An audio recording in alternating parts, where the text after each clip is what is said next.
আজকে এই সমাবেশ থেকে আগামীর সেই বাংলাদেশের গতিধারা নির্ধারণের জন্য আমাদেরকে সিদ্ধান্ত নিতে হবে। আমরা অতীতের সেই বস্তাপচা নীতির দিকে কি আবার ফিরে যাব, যে নীতির ভিত্তিতে বাংলাদেশ বিশ্ব দরবারে একাধিকবার দুর্নীতিতে চ্যাম্পিয়ন হয়েছিল। খুনের হাজারি, চুরি ডাকাতি বাংলাদেশের নিত্যদিনের কার্যক্রমে পরিণত হয়েছিল।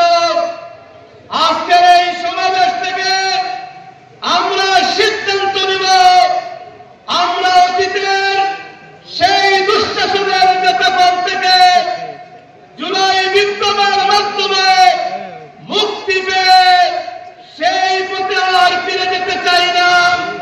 সেই জন্য আজকে সময় এসেছে আগামীর সেই নির্বাচন, সেই নির্বাচনে শুধু একটি প্রতীকে ভোট দিলে আমাদের দায়িত্ব শেষ হবে না। সেই নির্বাচনে গণভোট অনুষ্ঠিত হবে। আমাদের জামায়াত ইসলামী সহ 8 দলীয় জোট সরকারের নিকট দাবি জানিয়েছিল গণভোট জাতীয় নির্বাচনে আগে দেওয়ার জন্য।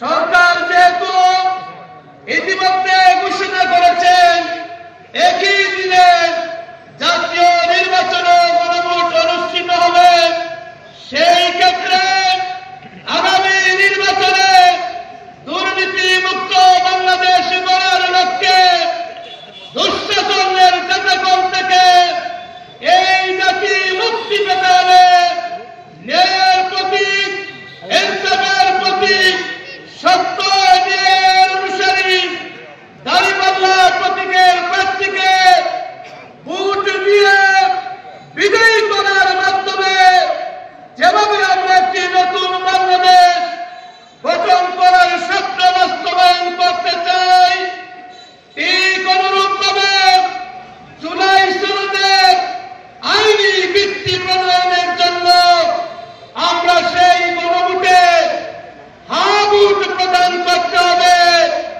হ্যাঁ মানে হচ্ছে দুর্নীতিমুক্ত বাংলাদেশ, হ্যাঁ মানে হচ্ছে জুলাই বিপ্লবের বাংলাদেশ, হ্যাঁ মানে হচ্ছে চাঁদাবাজ মুক্ত বাংলাদেশ, হ্যাঁ মানে হচ্ছে সাম্যের বাংলাদেশ, সম্প্রীতির বাংলাদেশ, যেখানে সকল ধর্মের মানুষ তার ধর্মীয় অধিকার সুনিশ্চিতভাবে পালন করতে পারবে। কোন ব্যক্তি তার ধর্মীয় কাজে বাধা দেওয়ার দুঃসাহস দেখাতে পারবে না। আজকে সময় এসেছে এই সিদ্ধান্ত বাস্তবায়নে আমাদেরকে আগামীর এই নির্বাচনে এই গুরুত্বপূর্ণ 2টি ভোট প্রদান করার। সম্মানিত উপস্থিতি, আপনার